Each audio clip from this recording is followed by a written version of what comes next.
Evening, Alison, evening. Leslie Martin, evening. Eileen Brown, evening. Live on YouTube and Facebook, same time, simultaneously. Obviously, I've got this for when Knife comes on. Well, whoever's coming on, Tony Williams.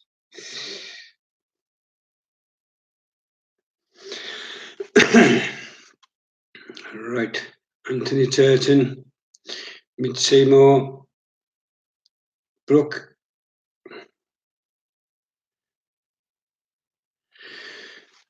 Jane, Angela. Right, guys. Evening, AJ on YouTube. Watch my latest video on YouTube, AJ. I think you'll laugh your head off, man. Mr. Lang, Stephen Hughes, Tracy Creighton, Andy Clark, Sue Mitchell. Right, guys. I'm going to do something different because it's been death threats after death threats after death threats. We thought we'd do something, take our minds off that, really. So what we've decided to do is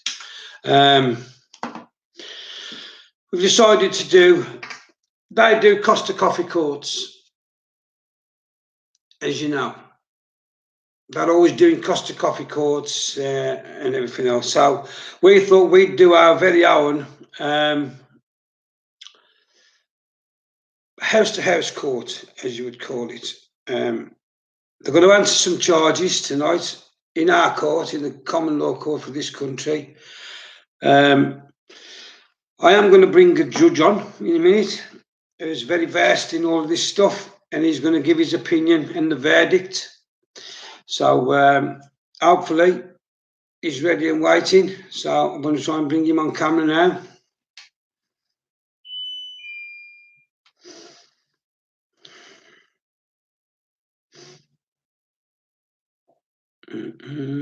Trying to add him. Oh, there he is. For some reason, you're not on my phone where I want you to be. We have no laughing. Order. None of the laughing. No laughing. This is a court of law. Yes, it is a court of law, Nathan. Now, for some reason, I can't. It's not showing you on here, Nathan. That's strange. I've got my other phone here. Look, you're not on there. Are you sure? Are you sure you're not an a vampire?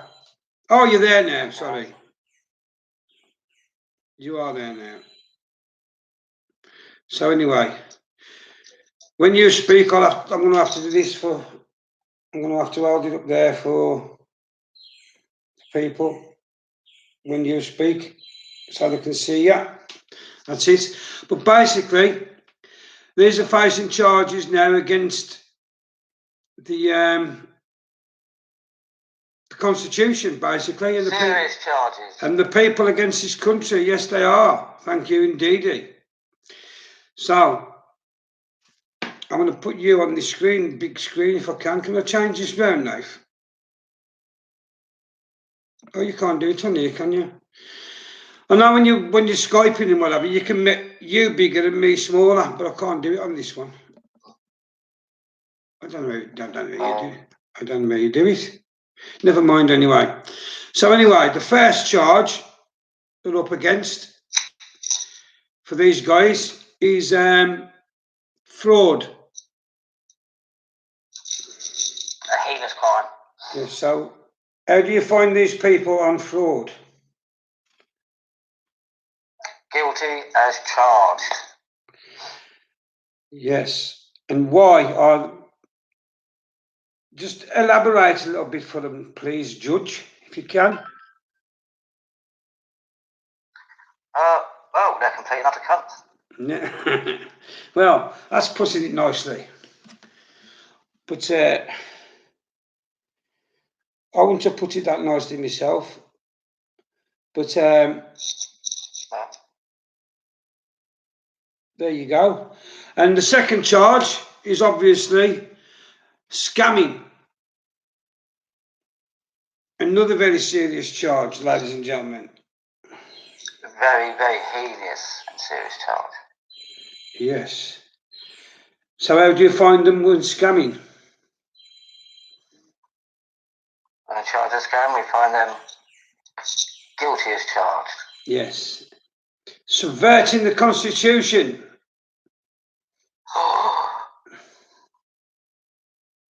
I don't think there's a word I can say in a court of law that describes that. No, other than horrendous. Guilty. Yes, guilty. 100% guilty. For some reason, where's the thing here? For some reason, I can't get you this on there as well. There you go. But these people, very bad people. And what they was going to do, they've committed treason, have they not? Indeed. One of the most highest, most heinous of all crimes. It's treason. Yes, it is. That ain't working, by the way. It's not doing any good. So I'll just have to, when you want to, we'll stick it on, you'll have to watch it on Facebook, guys, later on. But it's just not working for some reason. It's because I've got my other phone here. It's probably if you hadn't got my other phone, I could do it that way. But yeah, so unbelievable. But it's a nice looking, nice wig you've got there, Judge, by the way. Thank you very much. I had it this morning. Yes, and your gabble. And by the way, guys, these t-shirts now, they are available. There you go, look, Mr. Constitutional Movement Worldwide. If you get in touch with Andy Langdon, we don't make any money off these t-shirts. You'll send him the money, PayPal, he posts you the t-shirt. We have nothing to do with it. We don't make any money. It's just if you want to get a t-shirt for the movement, that's all it is. We don't make any money whatsoever. So, you know, we are moving on stronger and we are getting better. But all these charges, you know, I thought if they can have a Costa Coffee court, we can have a house-to-house court. I think there's only one thing left now for the court to do. That's the verdict. Yes. Yes, give it to him, Judge. I can see a black sash coming out here, ladies and gentlemen. Oh, here we go. How do you find them then, Judge? This court finds, and this court can only, there's only one conclusion. Heinous crimes, and that is complete banishment from the realm forever. Yes. So John Manoa will never get back in this country ever again, ladies and gentlemen. He's finished. So that's how you hold a court, a proper court with a judge, ladies and gentlemen. Well, not a proper court. Yes. Yeah. Not a proper court. This is unique. Because you could... But in their realms, with where they can feel justified, if they can, like say, go in Costa Coffee and have one, at least we've got a proper judge with a gavel. Show me your gavel, Judge. Show me your gavel.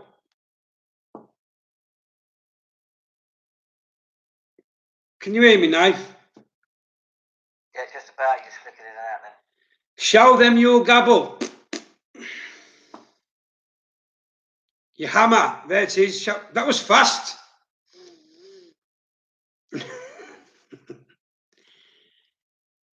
Yes, so, yes, I think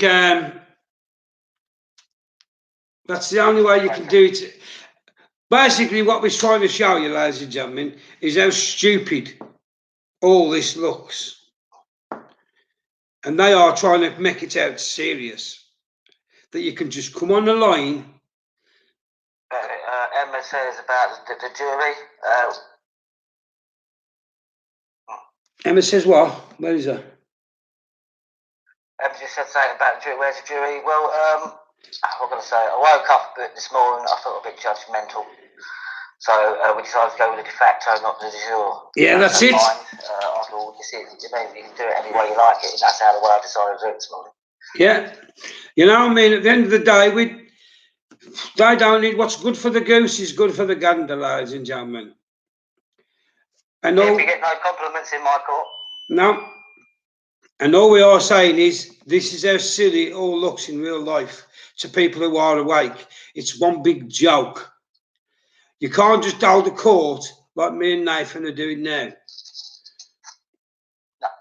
And that's how they've been doing it, ladies and gentlemen. Well, they ain't even been doing it as professional as that. No. At least you had the gabble, the wig, and the black sash. Yeah. It's usually for sentencing of death, but I woke up judgmental. Well, it's the same when you're banishing, don't it, really? To be banished is this kind of same thing. It's purgatory, so it's the same thing. It's all but death, isn't it? Yeah. So, you know, these people, ladies and gentlemen, we're just trying to show you how silly it is when you're trying to get people to believe that me and Nathan's just done that court for talking's sake, and we are now saying that is gospel. Yeah. Well, we've said, Gus, we have just 30 days, yeah, we have just spoken, and you will do as you're told. Yeah. We'll give them 30 days for like an appeal. Yeah. Well, I don't like their chances, but we'll give them 30 days for an appeal. Yeah. But, you know, that's just how silly it is, though, Nath, ain't it? How silly they make themselves look. Because anybody with any brains knows you can't conduct a court in Costa Coffee with 6 people. Common law courts don't work that way. Common law courts work the same way as all courts. It has to be lawful. It has to be done the right way. You have to have certain people in certain positions. Or you have to have an adjudicator to make sure everything goes lawful. Yeah. The sheriff, the bailiffs, the secretary. 12 members of your peers. As well as 12 members of your jury. And these all have to be picked out of volunteers on the day. You can't place anybody in there. No. You just have to, people randomly get picked from the crowd, and then they take all positions in the court. That's how it's done. Yeah. So there's no way it can be fixed. And there can be, you can't have any basic connections with any defendants, any of the jury members. It's all got to be lawful. It's all got to be done in a certain way. Yeah. It's the same as our courts are done in the maritime courts. It's just it's done in basically a rural or wherever setting you need, because that's how common law courts work. The whole point is it's meant to be there to work for the people, so it's not a financial court. A common law court is a court of justice. There's no finance involved. Exactly. That's why you can actually do it like you can. Exactly. But these think they can just go with people who just in their crew, their motley crew, can just go in a Costa Coffee, sit round the table, 5 or 6 of them, and decide somebody's fate. And it doesn't work like that, ladies and gentlemen. It never will work like that. Only under tyranny. The whole point of common law courts is basically if there is something happening in your community, you hold a common law court within your community. So basically, even though you probably will know the defendant loosely, or some people will, you remove as much as possible where you can. But the whole point is you're tried by people who live in your area. So they know what it's like to live in your area, live the life that you live. The whole thing's actually you get a free and true judgment. Not if somebody lives a completely different life and doesn't know what it's like to live that sort of life. So that's the way where it does benefit. And the whole point is honesty is the best policy in a common law court. This Exactly. is where you can literally, when you have to throw yourself at the mercy of the jury. This is where you can actually do it. That's technically where the phrase sort of fits, really. Yeah. So, you know, we've just showed really a mockery of what they've been doing all along. That's basically why we did what we did tonight, ladies and gentlemen. We just come on and did a little reenactment of the sorts of things they're doing, but it'd never stand up anywhere, that wouldn't. But we was just showing you how silly it looks. But there are people, believe it or not, that follow these people, that believe what me and Nathan's done, if they did it, would be correct. And it's law abiding, and they've got the jurisdiction to do it. This is how brainwashed the people who are following them really, really are.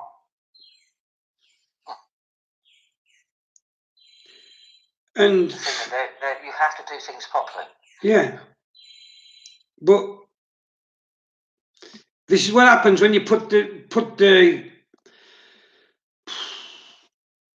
laws and that into the people of the wrong hands, as I say. You put it in the wrong hands and they misuse it.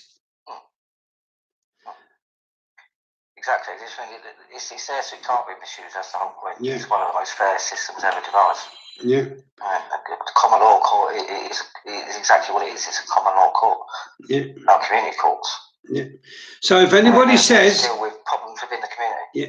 So if anybody ever says to you, ladies and gentlemen, you're going on a Skype court, Costa Coffee court, any other court, unless it's legal and it's lawful and it's done in the correct manner, i.e., like Nathan and myself just said, everybody in position, 12 of your peers to judge you, etc., etc., it's not legitimate. So you've got nothing to worry. The jury, yeah. You've got nothing to worry about at all. The jury have to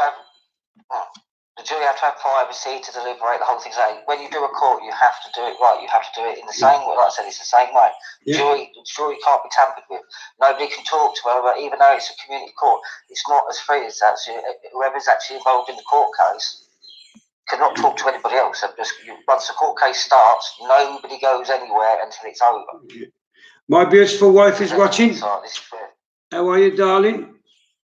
I'll text you later. Yes, almost got the visa, just waiting for her to get her passport back, and then we can book the flight. Just waiting now. In a few more days. So, yeah, so, you know, whatever you're told, like these now, when they're going around death threats this, death threats that, take no notice of them.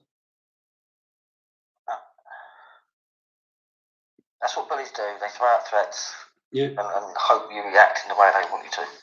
Yeah.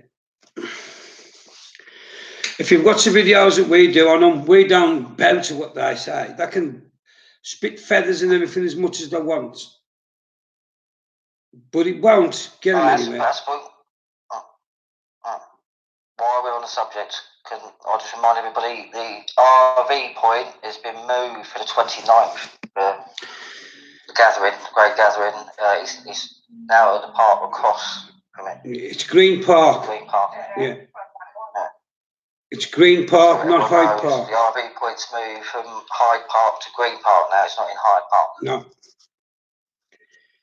So, you know, that's how we deal with things. That's how we always deal with it. We don't take anything, well, we do take things seriously, but we won't be threatened. And remember this. Remember this. Don't take life too seriously. You'll never get out alive. No.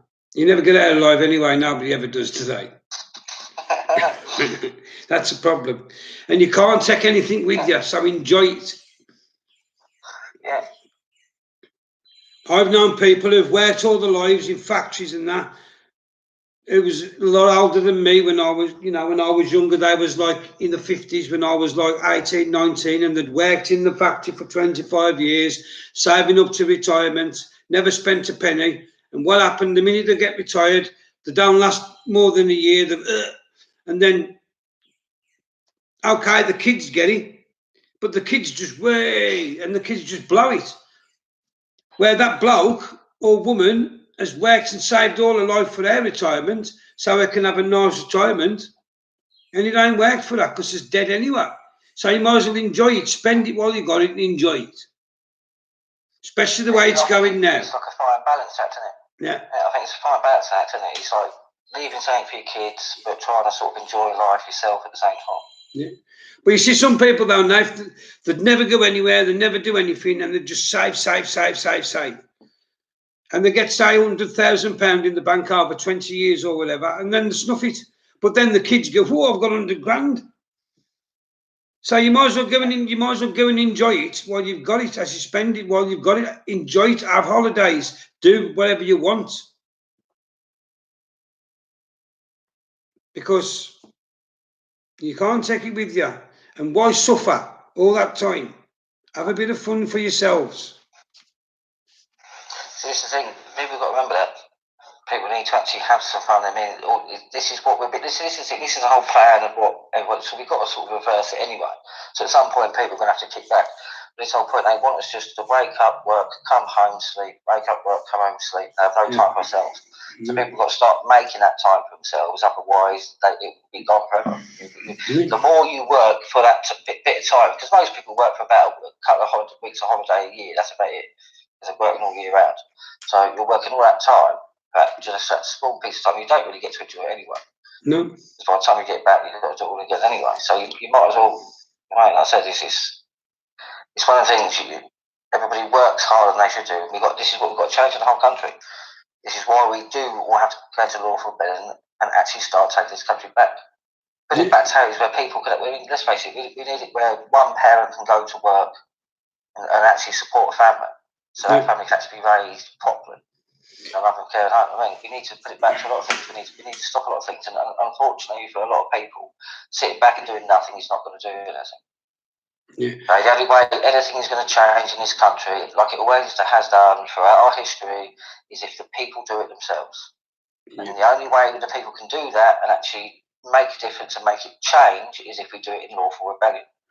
So if everyone actually gets into lawful rebellion, actually starts getting behind the movements that are actually starting to change the country and want to change the country, we can actually take the country back. We can start cleaning up the mess that the MPs are making, because they're making, the whole point is that they want to break the country, because the whole point is break the countries of Europe, buy them up for cheap, then once it's all over, your EU Commission has got everything. That's the tin mines, the gold mines, everything. And they have all the wealth, they have all the resource.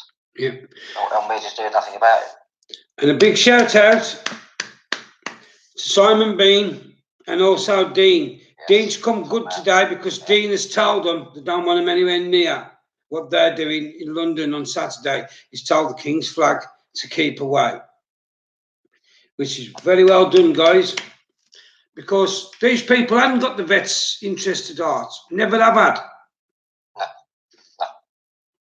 And this is the thing, as much as people say unite, they wanted the complete opposite. They didn't want what we want. They didn't want our constitution. They didn't want the way we've got the country now. They wanted to turn it into a republic. I mean, they wanted maritime law, where maritime law is why we're in the situation we are now. I mean, you only unite with the people that actually want to make a change for the right things. I mean, you can't unite with this. Let's face it, as much as we want to, you're going to have staunch Remainers and staunch Leavers that will not change their opinions. So there's no way they can unite and agree on anything. No. So this is why democracy was invented as the fairest way, because it's the majority rule. Yeah. But hopefully you can get enough people, because don't forget, the Constitution and common law, it's not about politics. It's about your rights. No. So hopefully people can put the politics aside just for a little bit, so we can get this government to stop being tyrannous and corrupt and come back to do what they should do, and that is work for us and serve the people. Because what's happened is they've all got Billy Big Balls now, all the men in there, and that all Billy Big Balls, and think they, especially that little you know what, Bearcow. Do you know what I mean? They all think that, you know, they can. I mean, I'm sure he thinks he's the king, Bearcow. How he's still. He does. You can see the way he can boss around the Prime Minister. You know what I mean? So he does. He thinks he's the bee's knees, doesn't he? Yeah. So he needs bringing down with all the rest of them. They need bringing down a peg or two and showing that no, actually, we don't work for you. We don't do as you tell us. Actually, it's the other way around. So you better get your arse in gear or you will be replaced. Simple as. And then they've got a choice. All these politicians in that building have got a choice. Either come to the right side and work for the people and do as you're told, and you do what you're supposed to do under your oaths, or be replaced by somebody that will. It's simple. And that's anybody who's watching. It doesn't matter whether you're Labour, Lib Dems, Conservative, Green, or whatever. UKIP, it doesn't matter. You should all want what's best for your kids, grandkids and future generations. And the only way we're going to do that is all pull together, forget politics for a minute, and sort out the parliament and bring the constitution and common law back so all these people in that parliament know exactly what their job is, because they've got delusions of grandeur and they think they're a lot better than they are, and they think they can ride roughshod over us. It's time to show them that ain't no case. It's the other way around. And we'll show you this other way around, because you'll either do it or you'll be removed. So this is what people got to understand. It's like the reason why the country changes is because they make legislation, i.e. statutes, which people think are laws, and they come into effect. This is the whole point. We have the power, because it's our sovereignty they use to make these laws. We have the power to take that back, and we actually have the power to take laws away. So the law can sort out most of these problems that are causing most of the situations. Yeah. The politics comes after that, because the politics comes into it of whether it's going to stay or not. Yes. But people got to understand the law is the thing. The law is the only thing that changes anything. And this is proven throughout our history yet again. The law is the only thing that ever changes is anything for ever or for a long period of time. Because if it's not lawful, it doesn't stick. It can't stick. No. So anything we do to take this country back and to change what's happening to us, it has to be done lawfully, not legally, lawfully. That's why they call them acts and statutes now. That's why a lot of them. Yeah, because you act it out. Yeah, it's not actually a law. They can't bring it in as a law because it's unlawful. So it has to be an act or legislation.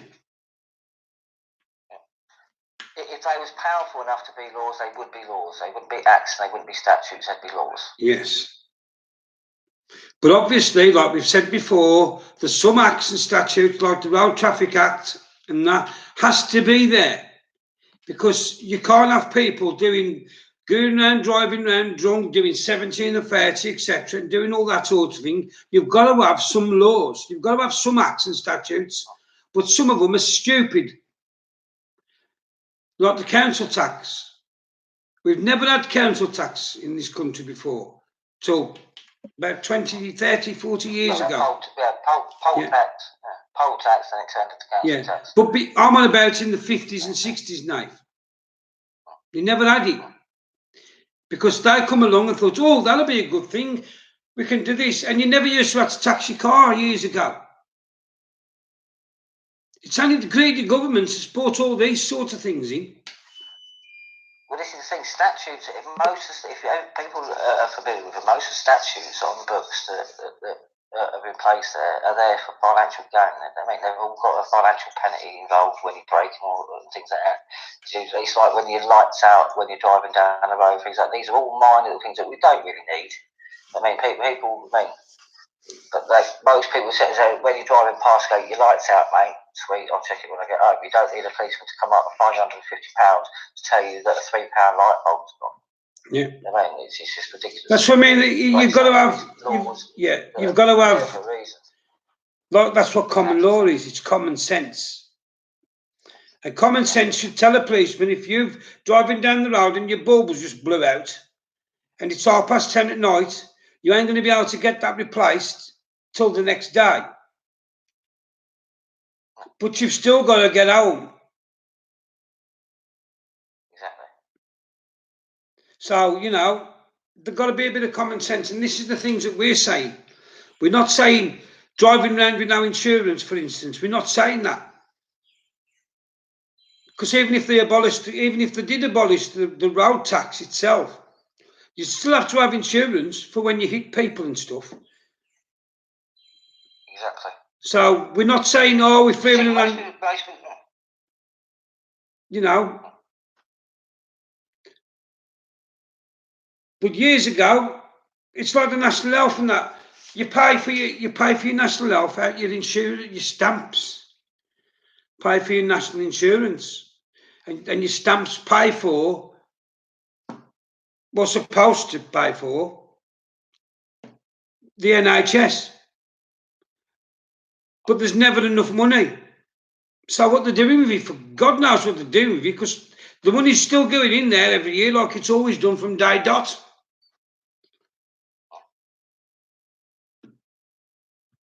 I just don't understand it now.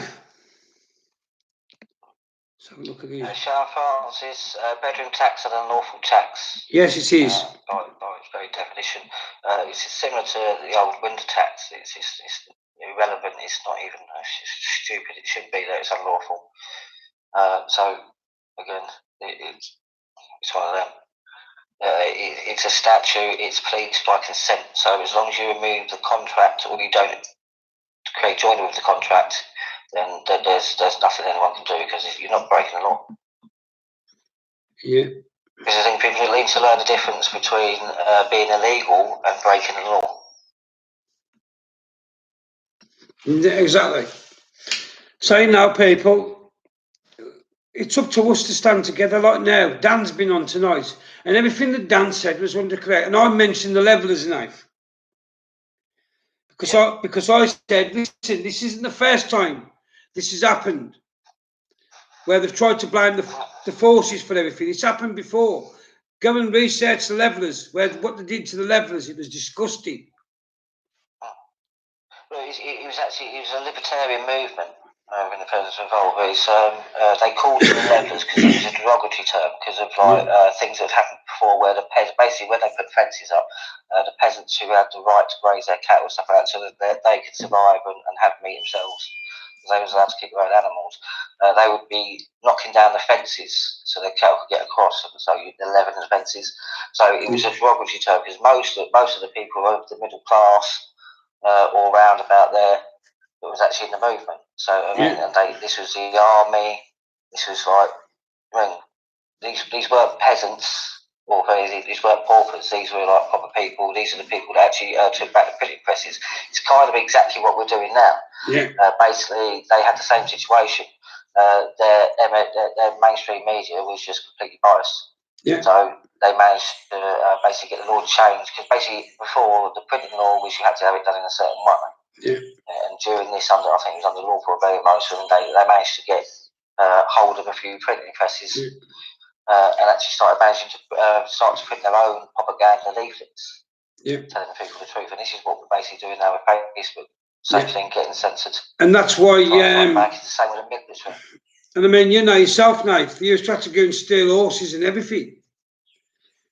Yeah, this is back in the day. What you say about the army, what you say during the President Vote, basically the army, we actually had an army, it was a professional army, and they spent a lot of time unpaid, so they couldn't buy things. So a lot of times they was under lawful rebellion, and obviously their intent was to fight a just war, and obviously, ends justifies the means. So it wasn't technically stealing. It was they was liberating for the war effort. But come the end of it, the military was basically all the well-to-do in Parliament basically sort of had this sort of dirty army they felt at the time that would drag them down. So to somehow sort of get rid of it, so they sort of like vilified them basically. I think called them heretics, certain bits like that. And they tried to actually say that, try and actually find out instances where they'd stolen horses and stuff like that, and was actually trying to prosecute them for crimes they'd done during the own efforts they was getting their own MPs were prosecuting them. So we've been here before. Yeah. I mean, things have happened in history quite a few times, and we Yeah. do learn from them. It's bit by bit, you get seen, but where the history's been taken away, we're going backwards now. Yeah. So we're falling for the same thing time and time again. And this is why we're saying now everybody needs to get behind the vets. Everybody needs to get in lawful rebellion, because like the vet says, they're starting with the vets. Then they'll go after the police. Then they'll go after paramedics. Well, 5 years ago, you could have saved that man. He had an heart attack in the back of your ambulance. And this is what they're going to start doing, ladies and gentlemen. Because they won't blame themselves for what's happening to the NHS and everything else. They'll blame the people who work for the NHS. That's who they're going to blame. Well, technically speaking, they'll blame us because we allowed it, because it's our responsibility, it's our sovereignty. They're our servants. We're actually meant to be monitoring and sort of, if we don't like what they're doing, remove them. This whole point, but it's all been subverted, so it's all on its arse, basically. Yeah. And we're in a situation where this is where people actually, I mean, this is the thing with the vets. It's not the MPs that are going to change anything for them. It's not the MPs that are going to stick by them and make sure it sticks. It's the people. As I said, it's the people in Parliament and the people we're fighting against. They represent exactly what we fight against. Self-serving, egotistical, narcissistical morons, basically, the 1%. Yeah. So this is what we're planning to get everybody, hopefully, into lawful rebellion. And like I said, this doesn't cost you £25, £50. All it costs you is the price of the stamp and to recorded delivery. That's it. Probably costs you £10 altogether, with your stamps, your envelopes, your printing. Not even that. Under a fiver, easy. Yeah. Especially we give out the packs and that free to do it. So, like I said, but what I'm saying, Nathan, then they've got a photocopy. We send them the basic packs out, but then they've got a photostat to send to the church, the government. Yeah. So you need to do 4 or 5 photocopies of each one to send off everywhere else. So it may cost up to say £10 to send them, because you send them all recorded delivery. Make sure the people who you're letting know now gets them. But £10. But that ain't nothing. We ain't making nothing out of that. You won't be making anything out of that. All that is what it actually costs you through the postal system to notify the barons, to notify the government, to notify the police, to notify the council. That's all that's for. Everyone to know how much everyone to know how much it costs and where it's going, because they're the ones that have to do it. You have to go down because it's your intent, it's what you're planning to do. So you have to go down and you have to be the one that posts it. You're the one that has to do it. No one can do it for you. You have to do it yourself. So you'll know exactly how much it costs, because you'll be the one going to post. But we won't get anything, because we don't want anything. We help you for free. But whatever that cost is, I think mine, that's what I said, I think mine cost altogether around about 10 quid by the time I'd done the photocopies, sent it to the baron, sent it to the government, sent it to the police, sent it to the church, sent it to the civic centre, notified the council. It costs roughly about a tenner altogether. Basically, all major local authorities. Yeah. Basically, as long as you send a copy to all them, so you've notified them of your intent, and they've been notified. Yeah. I mean, the law's on your side. You can. And this is the thing. This is where we can start helping people like the vets, because, and actually many other things we're doing, because it's not just the vets we can help by doing this. This is our point. Under lawful rebellion, it actually basically lawfully compels you to not pay taxes, unlawful taxes to Parliament, stuff like that. So the only taxes we should be paying are the very taxes, just the basic taxes to keep the country running, and all the unlawful taxes we should be paying to Parliament. I mean, if most people then went, it would help their situation out. Everybody would have a bit of extra money then as well anyway. So then we can prop people up like the vets, like the PTSD charities and stuff like that. Because this is what I keep saying to people as well. Stop going for the major, most people have a go at this, stop going for charities like Oxfam and the big charities, because all you're paying for is an incredible amount of staff. You're paying for the CEOs. Exactly. That's where most of your donations actually go. If you actually donate to local charities like the PTSD charities, you've got children's charities, there's loads of local charities. Every area has different charities for different things that your area needs. And this is what everyone should be doing. Instead of paying your local taxes department, keep them and give what you would be paying taxes to basically charities in your area that's actually working with the problems in your area. So therefore, you're propping up your area. You're not propping up the EU and Brussels. You're not propping up Parliament and their civil service dinners. You're propping up the people how it should be. Pardon me. Yeah, because, and like I said, charity should begin at home, Nath.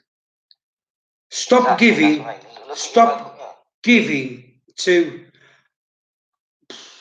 Pudsey Bear and, like you said, Oxfam and Bernardo's, because that money don't get where it should go to. I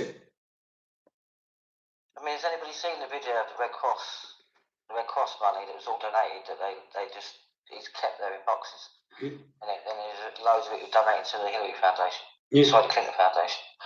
And it's also it's like when you go to the PDSA, the dogs, exactly the same.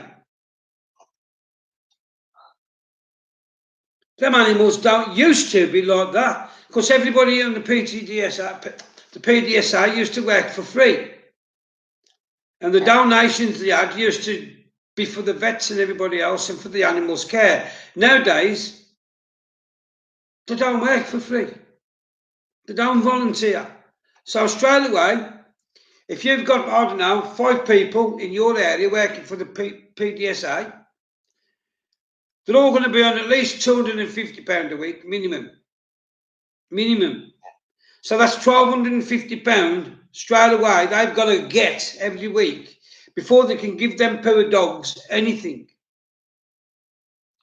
Whereas it wasn't like that years ago. People used to be on the dole or whatever, and then they used to say, right, for your dole, you can volunteer, you can go and work in the Citizens Advice, you can go and work with the PDSA or in all these charity shops. You can't do that no more, because the dole will not let you do that.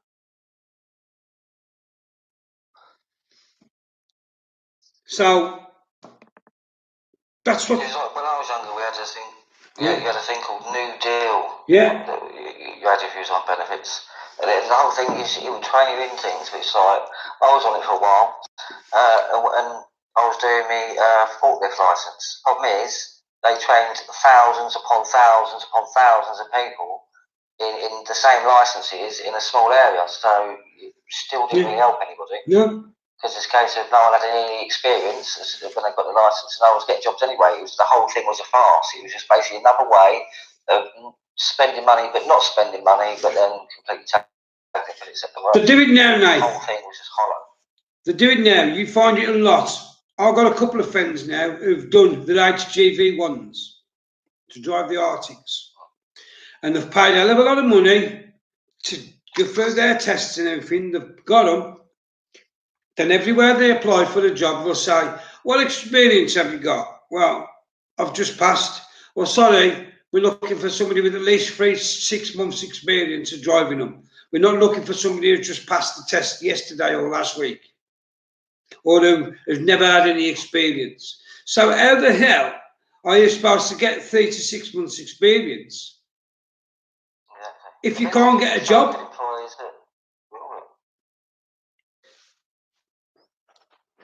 I mean, about 4 years ago, we was out of work for a while, and I thought I found the agencies of some jobs going on the bins. So I found the agency in Cannock, and I said, "That's a good job. You used to pay well as well." And I said, I'm finding about the job that's on advertised for the bins that you've got up. Yeah, okay, yeah. What experience have you got? I went, are you joking? No. What experience have you got? I went, well, it's simple. I've watched him do it. He just drag the bin out, put it on the thing, press a button, he takes it up, drops it back down, you take it off. And what experience do you need for that? Well, if you've got no experience, you know, you can't have the job. And I sort of thought to myself, well, that's a bit stupid, because, you know, so when everybody retires on there, then they're going to have nobody to empty the bins, because they won't get, bloody hell. And I said this to him, I said, listen, you can get a couple of chimpanzees and you could train a couple of chimpanzees to empty the bins within 5 minutes. And you're telling me you need experience. I said, it's a joke. But then you'll have the next thing, you'll have your benefits stopped because you ain't working. And yet you've gone, well, I've tried for this job, I've tried for that job. They all want experienced people. I've got no experience. Well, we're going to stop your money because you've been out of work now X amount of time. Luckily, that's never happened to me. This is what's happened. Yeah, luckily, that's never happened to me. This is what's happened in general across the board. I've never had that happen. I've never been out to work long enough. But I've had people who have, and they've gone, well, I've gone for this job, gone for that job, and they want experience, and now they've stopped me money because I ain't working. And it's just all one big ploy to get people, to stop people's money and penalise them. Well, this thing, they stopped. When we started bringing in basically workers from the EU, they basically stopped training people in this country, and this is the whole point. And we've been completely cut out of the work sector at the bottom rung because we've got no training. Because you've got people that what happened is he's got no licenses or anything like that in this country, but he'd come over because he's been working on the bins, I don't know, in France for the last 5 years. Yes, he's got experience, but he comes over, but I mean, it could be a completely different system. He may still be picking the bin up and putting it in the back of the lorry, the truck over there. Because he's been a bin man for a while, come over and they'll just pay for his licenses for him. And like how many lorry drivers do you see turned over, and they're always foreign lorry drivers? Because they're coming in over here, they're on the wrong side of the road to what they drive on. The steering wheel's on the wrong side. And, they take a bend, which in a normal car, they would have been all right, but they take that same bend and it flips them. Because it's a menace thing. It's not fair to put the driver in that situation in the first place. Yeah. I mean, let alone the driver doing it. And that's what annoys me is they come over here. You get the Polish lads and the French lads and that, the drivers. They'll come over here and they use our roads, our motorways. Okay, there's a couple of toll roads, but on the whole, they come across from the continent to here and they drive all on our roads. Now they don't have to pay road tax or anything. The minute we land over there, in our trucks, our drivers, it's toll road after toll road after toll road. Do you know what I mean?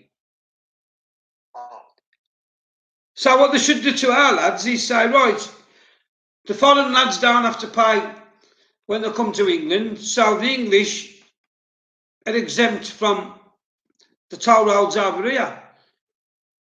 Because our lads don't contribute to your roads. It seems like if you're British, you just get stabbed in the back every time. Don't matter where it is. Let's keep giving it the British. Let's keep robbing off the British. This is the thing. This is why it's the EU project that needs to go. Because I think all the countries in Europe would be fine if it wasn't for the EU project. All the countries are bankrupt and are going bankrupt and on the brink of bankruptcy are all because of the EU project and the way it's designed. It's designed to make all the countries fail so they can basically you break everyone's system, get rid of nationality, the whole lot of it, and then you rebuild your own. Like I said, in 2025, that's going to be the start of it because that's a new constitution. That's going to be the start forevermore. I'm telling you that. But this is the whole plan. So we're basically being screwed upon decade after decade. I mean, look at the fishing industry, look at the steel industry, the coal industry. I mean, every industry has been decimated, and people blame our politicians, but it is our politicians, but they're only doing what the EU Commission are telling them to do. Yeah. Because that's part of the deal, you know. They're signing us up to things that we don't know about. Yeah. Because we don't take an interest. I'm not being funny. In a lot of ways, so society is kind of lazy that way now. It doesn't care. It's like, well, as long I'd rather pay someone to do something than attempt it myself, sort of thing. It's like if you look at it now, you've already got the Calais plan, the Barcelona Declaration, etc., etc. Then now, just recently, not last year, you have the Marrakesh Agreement on top of them documents. How many more documents are you going to sign to bring even more migrants over when we haven't got the jobs for our own people? How much more are we going to stand for? This is the whole point. If people want our NHS and our DWP to keep going and things like that, people got to understand. If there's 100,000 jobs, you can't bring 1 million people in for them 100,000 jobs because there's not enough jobs for them people. So you're going to have a surplus of people that you've then got to pay for. Yeah. And like I said, if we can't look after our own people, and this is not racist, but if we can't look after, we've got lots of children in poverty, and we've got families in poverty that have got 2 jobs where the mother and the father's working and they're still in poverty. So we can't look after our own people that are here at the moment. So why should we be bringing any more? And it's rather irresponsible. So anybody says more and more immigrants, you're being irresponsible to life, because basically you're bringing these people into a dangerous situation. The NHS is breaking. People can't be treated properly. It's actually at dangerous rates at the moment because there's too many people. I mean, so people's lives are being put at risk because we're bringing more and more people. This is not a race thing. This is a simple fact of the matter is we need to be able to look after these people if we're bringing them in, because if we bring them into this country, they're our responsibility. Well, you can't go. We can't look after them on the basic level. There's no need for it in the beginning. Well, if you had 100,000 of us talking sake and we all wanted to go to Australia, just for talking sake, and we said, right, there's 100,000 of us, we want to come to Australia. First of all, they'd say, how much money have you got in the bank to tide you over? What trade have you got? How old are you? So if you're being persecuted and things, them things are to make sure that you can look after yourself and you can provide for yourself. So the first thing they don't want anybody probably over 45, 50, because you ain't going to contribute enough before you in that country before you get your pension. So they're looking for people between 20 and 45 for the start. Then they want to know, have you got a good job? Like, are you an electrician? Are you a plumber? Are you something like that that's going to earn your own money? Are you self-employed? Have you got a business? Is it something we need? Yeah. Have you got a business that's viable? How much money have you got in the bank till this business can be up and running? They don't just say, well, I've got 100,000 English people here willing to work. Yeah, let's have them. Knowing full well, a lot of people might not have all these skills. They might just be labour. And this is the whole point. I mean, you can be... And you can't say that's being racist. That's because... You can't say that's being racist because we're white the same as Australians are white. This is the whole point. It's not about racing. It's about being responsible. I said if we're going to be, it doesn't matter where it comes from. It doesn't matter if it comes from Australia. It doesn't matter if it comes from France. It doesn't matter where they come from. Collectively, if you bring people into this country that you cannot take care of and you can't make sure, because you can't bring people in this country that are going to start dying on the streets in the next 6 months because they're homeless, they can't afford to feed themselves. How irresponsible is that? It's genocide, by any other name. It's ridiculous. It's irresponsible. The way things and what you're doing is irresponsible. They are overloading the system to intentionally make it break, but the thing that's happening is it's human life that is being put in danger, and people need to understand this. Yeah. And they're not interested in human life, though, Nath. Because at the end of the day, they're all on 200, 300 grand a year. So they're safe in their ivory towers. They ain't going to put up with this. Like I said to you, where these live in Sussex and Essex and all that, in the nice posh villages, you go and give a load of these migrants a load of tents and go and park on the green next to their house. And see how long they'll have them. See how long they'll have them, these politicians. And yet they're all going, oh, you can't be nasty, you can't be nasty. I mean, I've seen the programme on YouTube where this woman was out, it was at a lefty rally, a proper lefty rally. and they was all going, oh, you can't do that to the migrants, you love the migrants, all the migrants, and all this, that, and the other. And I went, right, I've got a migrant here. Who wants to take him home? You want to take him home? Do you want to take him home? Oh, I've got no room. Not one of them people who was claiming that this person needs this, that, and the other, not one of them would give it up. Not one of them was willing to take them in their house. So I want somebody else to do it, like Gary Lineker and all them other scumbags calling for this, that, and the other. But you won't see Gary Lineker give. He's got a mansion somewhere. It's like a little castle thing, and he's got 9 bedrooms. But you don't see him offering 7 of his bedrooms to them, do you? Most of these have got second and third homes and 4 homes. They could all lend these to the immigrants, but they don't. Like you say, worst of all, most of these are very big houses with nice big gardens that will fit quite a lot of tents on. So why don't they? I mean, let the migrants sleep there. Let it be safe, not on the streets. Yeah. It's But they won't do it, will they? Because it's all right. Anybody, what do they call it now? They call it, it's a word for it, aren't they? Virtual signaling or something, where it's a shame, you should be doing it, as long as I ain't got to do it. But you should all be doing it. You should all, if you've got a spare room, you should have one. But my 5 homes, like you said, my 5 homes are all empty.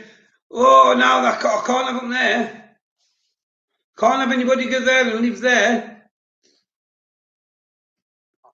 And until people wake up to these people and to show you what they're really like, you know, you have them, but I'm not having them, but you'll have them. I'm all right with you having them round by you in the big cities and that, but I don't want them out in the suburbs where I live. 2 seconds. Is that Karahan's sort of point is about being a humanitarian? We bomb their countries to fuck. They have to live somewhere. This is the thing. If people actually got into local rebellion and actually done the right thing, we sort this country out. We wouldn't have the wars in the first place, because you've got to understand it's the government and the EU project and the USA and the other governments around the world that are bombing these places to remove the people, to flood our countries, to break our countries so they can have the lot. So if we now stop the people from actually bombing them by actually taking back control of our own countries and saying, no, you're not doing this no more. Well, I've got a question for Carol Ann. I've got a question for Carol Ann. That's fair enough. I get what they're saying. But why are they all 18 to 35, 40-year-old men? Why is there no women and children with them? That's right. Answer me that one. The majority of them are all fighting men between the age of 18 and 35, 40. There's no women with them half the time. So where'd you get that from? If anything, it should be the other way around. We should be leaving the men over there to sort the country out and bring the women and kids over. Rebuild it. Exactly. Bring the women and kids over, let the men rebuild it. Because, I mean, you think they're going to need the trades back over there to build all the buildings. Yeah. I mean, the amount of sewage work's going to have to be done. They're going to need people. I mean, this is the whole point. We should be helping them rebuild the country, not just getting them to walk away from the country. Yeah. This whole point. I mean, look at us in the 40s. London got bombed up in the 40s. All over London got bombed to Blitz, got bombed to the shit out of it. But all our men ain't going bugger off over there. Oh, we've been bombed to death. Oh, we've got to come over here and be safe. No, they didn't. They stood the ground and fought for the country. And we was being bombed to shit. So that don't wash with me. I'm sorry. Women and kids, yes. No, exactly. Yeah. But this is the thing I don't understand. They say he's being a humanitarian, but it's like there is many Arab nations that refuse to take any migrants, and they are a Muslim country. So this is the thing. This is by design, and this is the whole point. Those people can't help themselves. So the only way it's going to happen is if the good people are going to stand up and actually stop the atrocities in the beginning. So like I said, until people are willing to stand up, take the country back and actually fix and make things right. Because it should be going back to how it was. If we don't want a war, we don't have a bloody war, so I mean, they can't do something about our say so, but we've allowed them to change the statutes and the legislation so much, they don't need our say so anymore. They automatically get it. I'll give you another question, Caroline, right? All these Saudi Arabia and that have got more money than this country will ever have. Trust me. They're an Arab nation, right? So why is it when they have all these floods and that in Afghanistan, Iraq and all that, we put everything towards them. We're the first people to send money and aid. The others don't. There are countries around them don't. Arab countries, Muslim countries don't, but we do, right? And then when we have a thing like the Manchester where all them kids got blew to fucking smithereens, did anybody send any aid over here to us? Did they? Eckers like. So don't, you know, all this lefty dribble, it's piss poor in my opinion. I'm all for fairness, but not when we're having the piss took out of us, which we are at the moment, and I don't care what anybody says. Yeah. We are. Yeah. It don't work. It's all right when you have a flood somewhere else or wherever. Oh yes, we've got to be humanitarian and give. But when we have a disaster, nobody gives a shit. There's no money coming from anywhere when we have a disaster. If we hadn't got the money to put it right ourselves, we'd fucking die.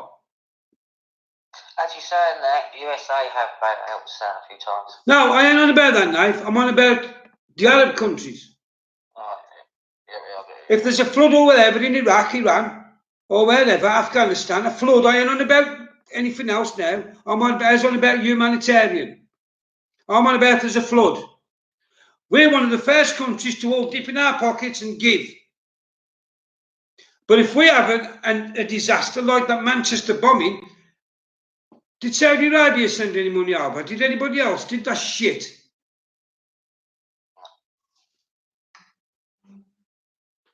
Charity starts at home. And when you learn that, you'll learn better. You think these people are all humanitarians, but you got it wrong. We're humanitarians and they ain't.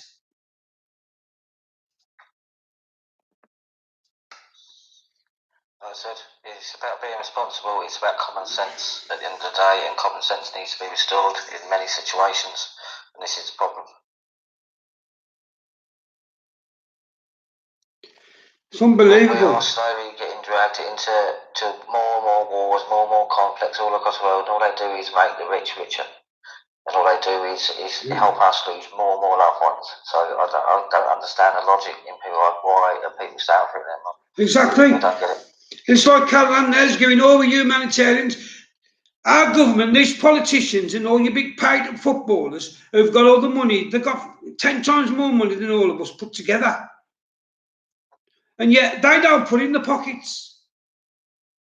It's the normal working class people who are on £200 a week, £150 a week, who put in the pockets. All these multi-billionaires don't give that. Well, look at Bono and Geldof and that lot. Bono, Geldof and all them people is like, the amount of their work, they could actually end poverty in this country at least. Just any one of them on their own. Any one of them on their own. And they'd still be very well doing well comfortably. They wouldn't need anything. I said, this is the problem about it. It's the poorest of society that pays the most. Because they genuinely care the most because they're the people that have more empathy. Yeah, because we've never had anything better other than, you know, oh, so-and-so down the road ain't got any sugar. We've got some sugar, take them some. That's how we've always been, the working class. But what happens with the upper class and a lot of the multi-billionaires, like Boris Johnson and all of them, they won't give you the drippings of the nose. And yet everybody's going, oh, good old Boris, good old Nigel, good old this, good old that. They wouldn't give you the drippings of the nose. They'd walk past, well, they do probably every day in London, walk past the homeless and never chuck them a tenner or whatever, do they? Because they don't give a shit. No, probably not. No, most of them couldn't give a damn. I mean, couldn't. They don't see us. Most people are right when they say that. They see us as a form of cattle. The word human means creature. Well, you are your chattel. They call us chattel.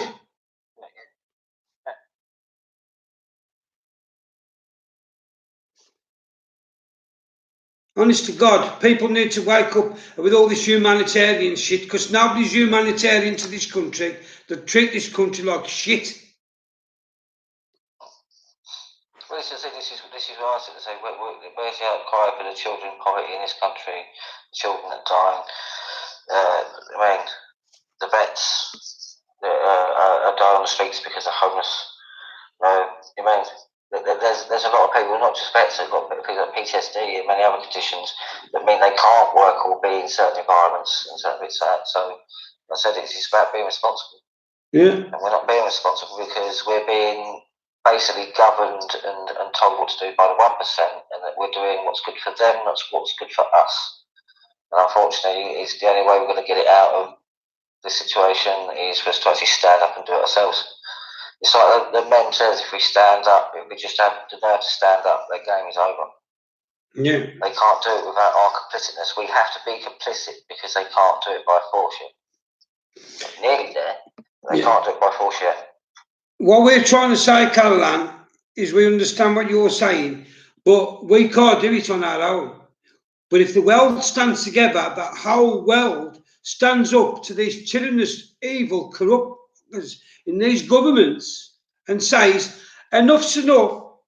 You've got people dying, you've got people starving and everything else, and you, all you, have got the money to put it right, but you won't, because all you want to do is enslave us and make us even poorer and poorer while you live it up.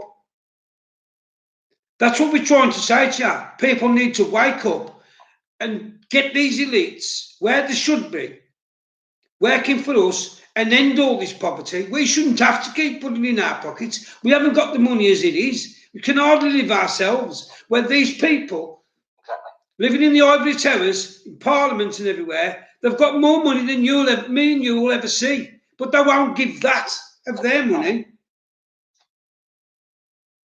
We've got to put it right. We need to get rid of the tyranny and the corruption out of the governments and put people in there who are compassionate, who are empathetic, who will put these things right. Because at the moment, all that's happening is we're getting poorer and poorer and poorer, and they are getting richer and richer, and they don't give two monkeys about whether we live or die. So before you have a go at us and rant and rave at us because we're not humanitarian, we are. Because we want it distributed properly. We don't want anybody starving in the world. But we shouldn't have to pick it out of our pockets. We're working class. We've got no money as it is. When all these rich elites have got plenty. Sorry, Nath. Exactly. Me not wanting to bring more migrants in. It's not me being harsh or anything. It's actually, like I said, it's being responsible. We can't look after the people we have here as it is. It is irresponsible. We're basically bringing people in to die, or we're putting their lives at risk if we bring them in. It needs to be done a different way. It's not going to work the way it's happening. We are putting people at risk. People are already at risk in this country as it is on the NHS because it's being overrun. There's nothing we can do about it at the moment. I'll tell you what I'll do here, Caroline. That's what they want. Forward your email, and when the next batch of Muslims come in, or immigrants, if you've got how many spare rooms have you got, we'll send you a couple, and you can look after them. It's a good deal. You care about them that much. We'll send your email. When they come in, we'll pass your email on to the Home Office and say, the first two that you get in, Caroline wants them. She's got 2 spare rooms or 1 spare room, and see whether you want to take them in. Knowing full well you might not wake up one morning because they've slit your throat or whatever. You cannot trust these people. And it's nothing to do with anything else. It's just because they're not civilized like we are. A lot of them. They want what they want, and if they can't get what they want, they'll stab you for it. You've seen what happens on the streets, for God's sake, with them. I'm losing the will to live with these people, Nath. I'm God really am. We must keep on. You can't fix them. Can't fix stupid sometimes. Because these are the type of people who'll have them in the house and then they will. The family go round the next day and they've all been stabbed to death by the person that they've let in because they want to give him love and give him a hug. But while they're all been asleep, he stabbed them all to death. Well, that is actually already happened. Situations that have actually already happened. Okay, That's now. the thing, but I mean, you can't label everyone like it. But it does happen. It has happened. So it's not a case of people making it up. It has happened. There are cases. No, that's what I'm saying. But they're still out there. Oh, you've got to be. No, you haven't. Because they wouldn't do it for you. Let the government sort it out. It's not our problem.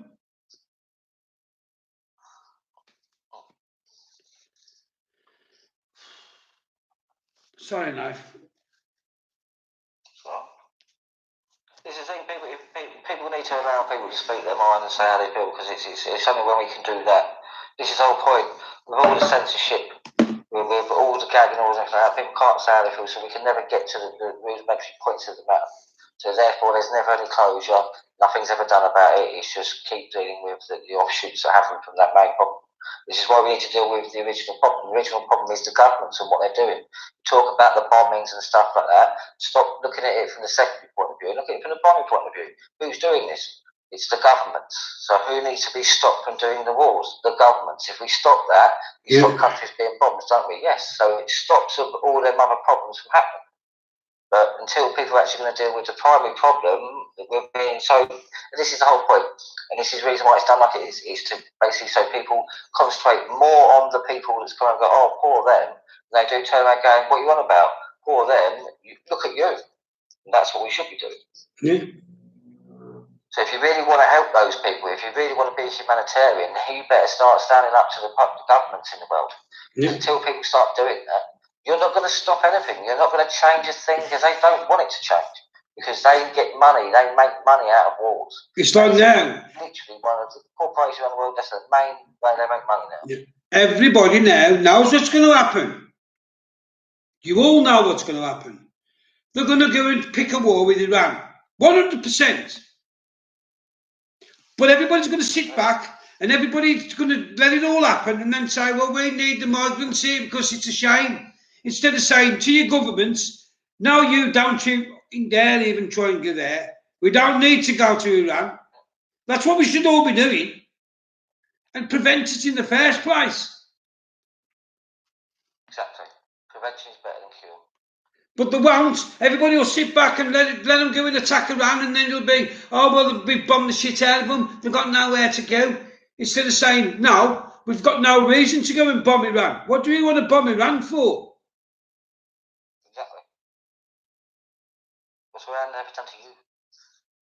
Like I said, leave other countries to do their own business. Like I said, the only times we need to interact with other countries is when we're doing trade or other bits. And the rules can be quite clearly set out, so no one breaks the rules. As long as no one breaks the rules, there's absolutely no reason for anything to happen. It's like with common laws. As long as you don't break the laws, you've got no reason to be worried. And this is the whole point. It's the money, it's the finance, and the way the structure of this world is set up now. And there's like I've just said to you, there is your next big war, Iran. We can all see it coming a mile off, but it's whether we've all got the balls to get into lawful rebellion in both countries, this country and America, and stop the government and say no more. We've had enough of pissing wars. It's the thing people need to understand this as well. It's not just it's a lot of right when and like that. The wars you want to be looking for that's going to be coming up are the super state wars, so the continental wars. You'll have things like you've got to have Russia, Europe. You're going to have China and the USA. You're going to have some very big powers all vying because they're going to want to have as much control as possible. And this is what's happening in the world today. That's why China's buying up loads of Australia. That's why the Arab nations are buying up as much as they can, because everybody's now vying for as much control as possible. And until the people stop them, it's going to keep happening. So it's down to us. So if you want to look at guilt, yes, we are all guilty because we allow it to happen. But unfortunately, we're the only ones that can stop it. So we have to be the ones that stop it. And we have to be willing to do that. So if you're a humanitarian or you want this to stop you and you're willing make it stop and help do something. There you go. And Jackie Bellows, who's watching in YouTube, it's not. I only put it on YouTube because it saved me downloading it to you. It's actually, so that's one for you there. Because I think there's only a few watching on there, see. But you know, toss fuck them anyway. But you know, but it's down to the people. The people will sort it out. Now, if they don't, it's like they said, like we've always said. The kids of today and tomorrow will get the future we allow them to have. So is it Roy Pearce? You said this. You said they want control of our armed forces, and yes, they do. In fact, actually, that's what PESCO is about. Yeah. This is why people need to understand and research PESCO as much as possible. That is all. This is all part of the military unification of Europe. Basically, making one big army across the whole of Europe. All forces will be made as one. So you've got one big, massive super army, and they want control of our nuclear deterrence. They want control of our nuclear weapons. And this is not, by the way, do not get it wrong, people. This is decisions of all these things are not going to be going to the European Parliament or anything like that. When our nuclear weapons are let off, the decision is going to be made by the European Commission. 15 unaccountable, unelected bureaucrats. Yeah. That's who we're giving this all to, because do not think you're giving this to the people of Europe. You're giving this to them 15 people, whenever they choose to have it. We are being slowly engulfed. The whole of Europe is. And it's not